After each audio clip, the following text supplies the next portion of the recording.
আমি একজন সাহাবার জীবনী শোনাবো আপনাদেরকে। আব্দুর রহমান ইবনে আউফ রাদিয়াল্লাহু তাআলা আনহু। 10 জন জান্নাতের দুনিয়াতে বসে যে 10 জন সাহাবা জান্নাতের সুসংবাদ পেয়েছেন তাদের মধ্যে একজন, আলহামদুলিল্লাহ বলেন। আব্দুর রহমান ইবনে আউফ রাদিয়াল্লাহু তাআলা আনহু প্রথম 8 জন মক্কায় যারা কালিমা পড়ে মুসলমান হয়েছে তাদের একজন। তার স্ট্যাটাসটাকে জেনে নেন। তো তিনি যখন মক্কা থেকে হিজরত করে মদিনায় গেলেন, মনে রাখবেন মক্কা থেকে যে সাহাবার বাড়ি ঘর ছেড়ে হিজরত করেছে তাদেরকে বলে মহাজির, মানে হিজরতকারী সাহাবা। আর মদিনাতে যে সমস্ত সাহাবারা তাদেরকে রিসিভ করেছেন তাদেরকে বলে আল আনসার, মানে সাহায্যকারী সাহাবা।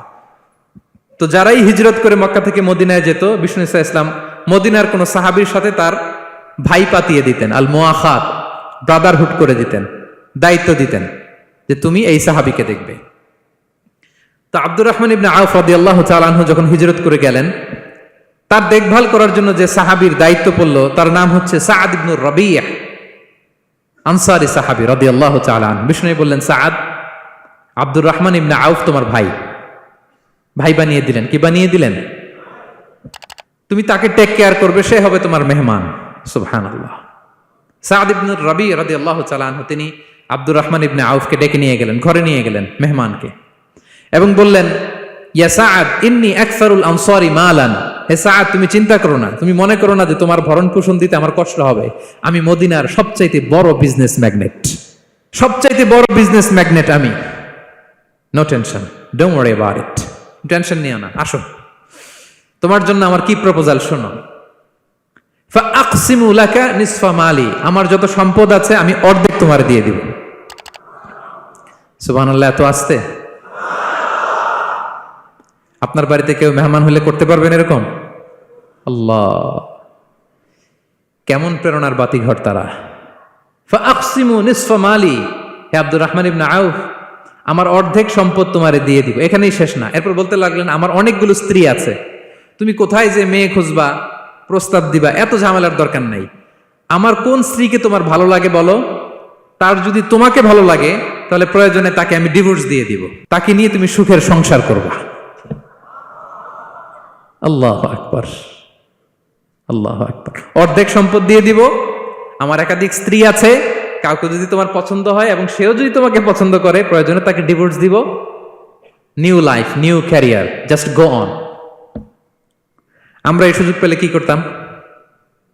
সাথে সাথে অর্ধেক সম্পদ নিয়ে নিতাম, ঠিক কিনা?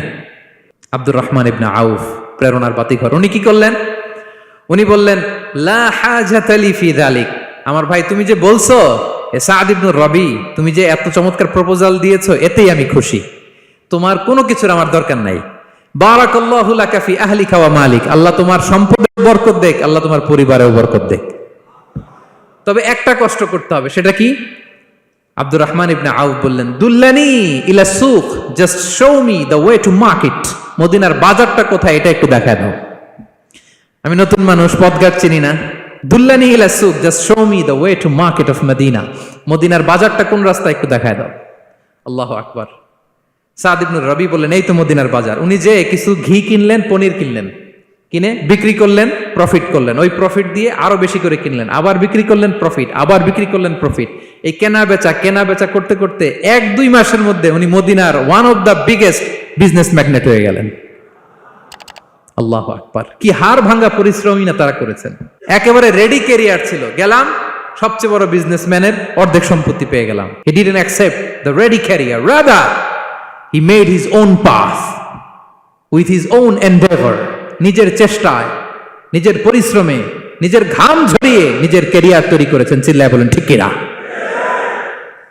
This is the biography of Abdur Rahman ibn Auf radiyallahu ta'ala anhu. Be a part of our vision. Do listen and share the khair.